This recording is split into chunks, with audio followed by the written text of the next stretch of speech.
Chapter 15, The Wonders of the Last Sea. Very soon after they had left Ramadou's country, they began to feel that they had already sailed beyond the world.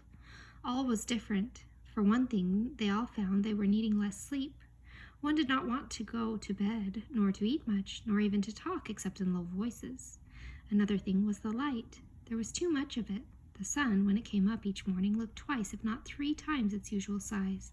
And every morning, which gave Lucy the strangest feeling of all, the huge white birds, singing their song with human voices in a language no one knew, streamed overhead and vanished astern on their way to the breakfast at Aslan's table. A little later, they came flying back and vanished into the east. "How beautifully clear the water is," said Lucy to herself as she leaned over the port side early in the afternoon on the second day. And it was. The first thing she noticed was a little black object about the size of a shoe traveling along at the same speed as the ship. For a moment she thought it was something floating on the surface. But there came floating past a bit of stale bread which the cook had just thrown out of the galley, and the bit of bread looked as if it were going to collide with the black thing, but it didn't. It passed above it, and Lucy now saw that the black thing could not be on the surface. Then the black thing suddenly got very much bigger and flicked back to its normal size a moment later. Now Lucy knew she had seen something just like that happen somewhere else, if only she could remember where. She held her hand to her head and screwed up her face and put out her tongue in the effort to remember. At last she did. Of course! It was like when you saw from a train on a bright sunny day. What you saw from a train on a bright sunny day. You saw the black shadow of your own coach running along the fields at the same pace as the train. Then you went into a cutting, and immediately the same shadow flicked close up to you and got big, racing along the grass of the cutting bank. Then you came out of the cutting and flick. Once more the black shadow had gone back to its normal size and was running along the fields. "It's our shadow, the shadow of the dawn treader," said Lucy. "Our shadow running along on the bottom of the sea." That time, when it got bigger, it went over a hill, but in that case, the water must be clearer than I thought. Good gracious, I must be seeing the bottom of the sea, fathoms and fathoms down. And as soon as she had said this, she realized that the great silvery expanse which she had been seeing without noticing for some time was really the sand on the seabed, and that all sorts of darker and brighter patches were not lights and shadows on the surface, but real things on the bottom. At present, for instance, they were passing over a mass of soft, purply green, with a broad, winding strip of pale gray in the middle of it. But now that she knew it was on the bottom, she saw it much better. She could see that bits of the dark stuff were much higher than the other bits, and were waving gently. "Just like trees in the wind," said Lucy, "and I do believe that's what they are. It's a submarine forest." They passed on above it, and presently the pale streak was joined by another pale streak. "If I was down there," thought Lucy, "that streak would be just like a road through the wood, and that place where it joins the other would be a crossroads. Oh, I do wish I was. Hello, the forest is coming to an end, and I do believe the streak really was a road. I can still see it going across the open sand. It's a different color, and it's marked out with something at the edges, dotted lines. Perhaps they are stones, and now it's getting wider." But it was not really getting wider, it was getting nearer. She realized this because of the way in which the shadow of the ship came rushing up toward her, and the road, she felt sure it was a road now, began to go in zigzags. Obviously it was climbing up a steep hill, and when she held her head sideways and looked back, what she saw was very like what you see when you look down a winding road from the top of a hill. She could even see the shafts of sunlight falling through the deep water onto the wooded valley, and in the extreme distance everything melted away into a dim greenness. But some places, the sunny ones, she thought, were ultramarine blue. She could not, however, spend much time looking back. What was coming into view in the forward direction was too exciting. The road had apparently now reached the top of the hill and ran straight forward. Little specks were moving to and fro on it, and now something most wonderful, fortunately in the full sunlight, or as full as it can be when it falls through the fathoms of water, flashed into sight. It was knobbly and jagged, and of a pearly or perhaps an ivory color. She was so nearly straight above it that at first she could hardly make out what it was. But everything became plain when she noticed its shadow. The sunlight was falling across Lucy's shoulders. So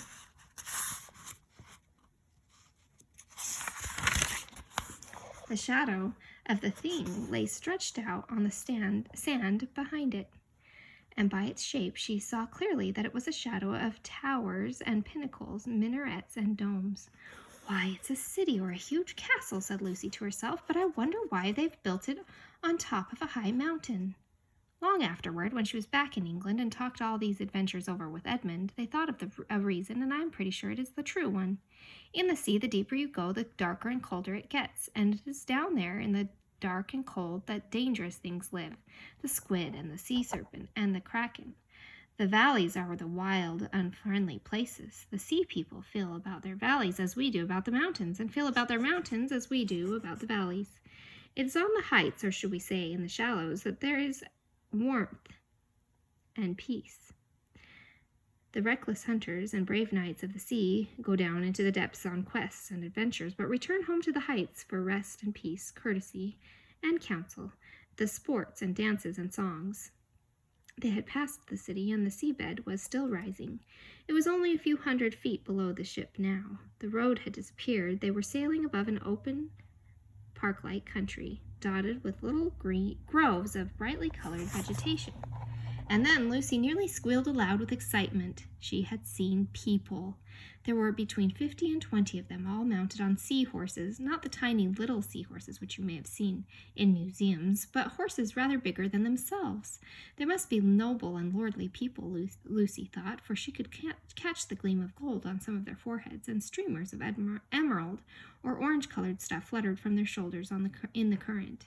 Then, "Oh, bother these fish," said Lucy, for a whole shoal of small, fat fish, swimming quite close to the surface, had come between her and the sea people.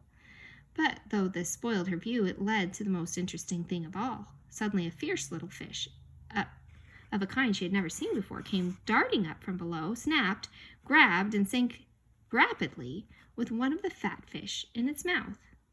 And all the sea people were sitting on their horses, staring up at what had happened. They seemed to be talking and laughing, and before the hunting fish had got back to them with its prey, another of the same kind came up from among the sea people, and Lucy was almost certain that the one big seaman who sat on his seahorse in the middle of the party had sent it or released it, as if he had been holding it back till then in his hand or on his wrist. "Why, I do declare," said Lucy, "it's a hunting party. Or more like a hawking party. Yes, that's it. They ride out with these little fierce fish on their wrists, just as we used to ride out with falcons on our wrists when we were kings and queens at Cair Paravel long ago. And then they fly them, or I suppose I should say swim them, at others. How—" She stopped suddenly because the scene was changing. The sea people had noticed the dawn treader. The shoal of fish had scattered in every direction. The people themselves were coming up to find out the meaning of this big black thing which had come between them and the sun. And now they were so close to the surface that if it had been in air instead of water, Lucy could have spoken to them. There were men and women both. All wore coronets of some kind, and many had chains of pearls. They wore no other clothes. Their bodies were the color of old ivory, their hair dark purple. The king in the center, no one could mistake him for anything but the king, looked proudly and fiercely into Lucy's face and shook a spear in his hand. His knights did the same. The faces of the ladies were filled with astonishment. Lucy felt sure they had never seen a ship or a human before, and how should they, in seas beyond the world's end, where no ship ever came? "What are you staring at, Lou?" said a voice close beside her. Lucy had been so absorbed in what she was seeing that she started at the sound, and when she turned she found that her arm had gone dead from leaning so long on the rail in one position. Drinian and Edmund were beside her. "Look," she said. They both looked, but almost at once Drinian said in a low voice, "Turn around at once, your majesties. That's right, with our backs to the sea, and don't look as if we were talking about anything important." "Why, what's the matter?" said Lucy as she obeyed. "It'll never do for the sailors to see all that," said Drinian. We'll have men falling in love with a sea woman, or falling in love with the undersea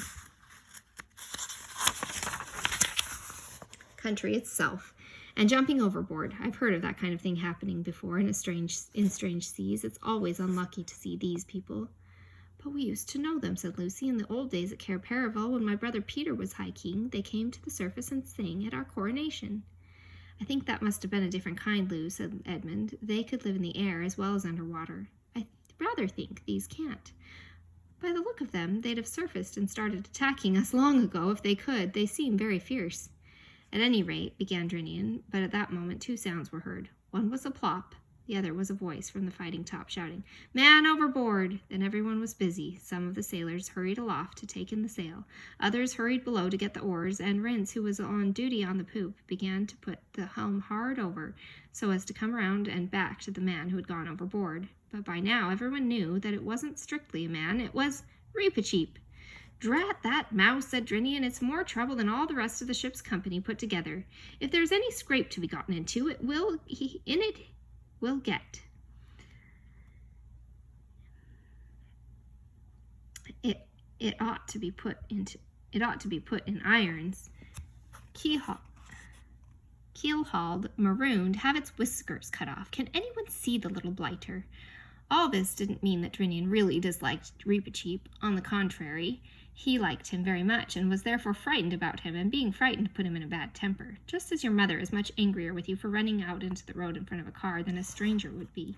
No one, of course, was afraid of Reepicheep's drowning, for he was an excellent swimmer, but the 3 who knew what was going on below the water were afraid of these long, cruel spears in the hands of the sea people.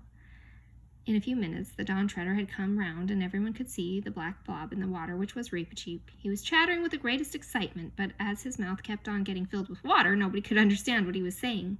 "He'll blurt the whole thing out if we don't shut him up," cried Drinian. To prevent this, he rushed to the side and lowered a rope himself, shouting to the sailors, all right, back to your places. I hope I can have a mouse up without help." And as Reepicheep began climbing up the rope, not very nimbly because his wet fur made him heavy, Drinian leaned over and whispered to him,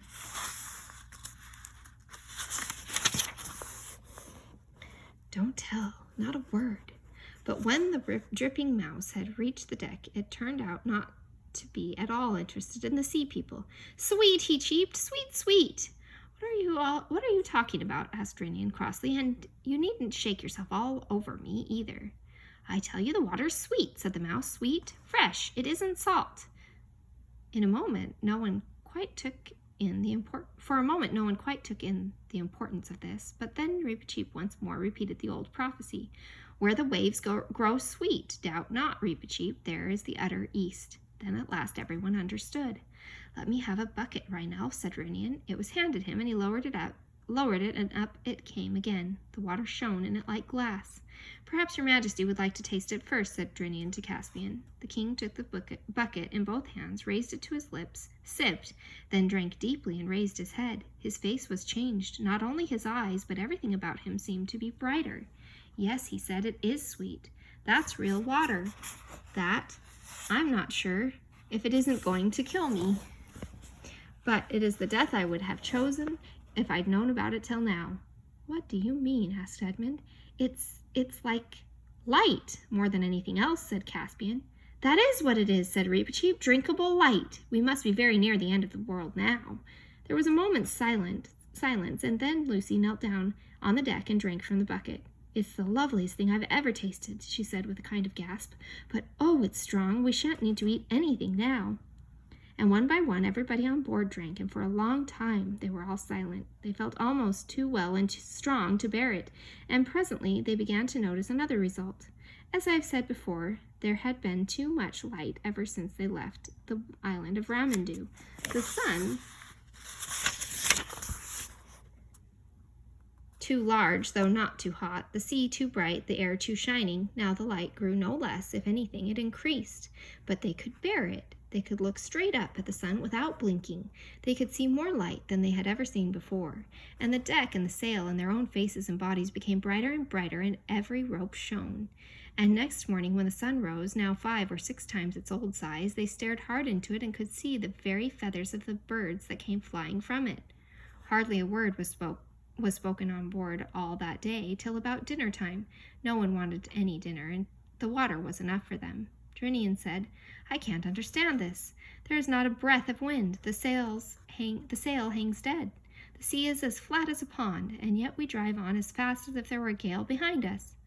"I've been thinking that too," said Caspian. "We must be caught in some strong current." Said Edmund. "That's not so nice if the world really has an edge and we're getting near it." "You mean," said Caspian, "that we might just, be poured over it?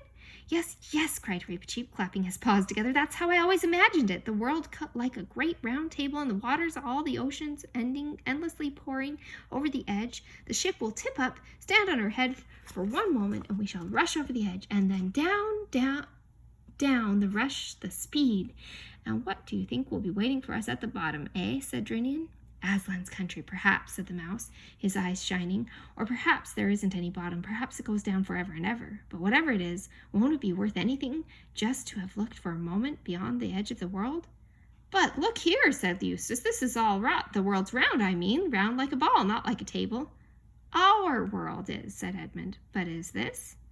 Do you mean to say, asked Caspian, that you three come from a round world, round like a ball, and that you never told me? It's really too bad of you, because we've had fairy tales in which there are round worlds, and I always loved them. I never believed there were any real ones, but I've always wished that there were, and I've always longed to live in one. Oh, I'd give anything. I wonder, why can you get into our world, and we never can get into yours? If only I had the chance. It must be exciting to live on a thing like a ball. Have you ever been to the parts where people walk about upside down? Edmund shook his head. And it isn't like that, he added. There's nothing particularly exciting about a round world when you're there.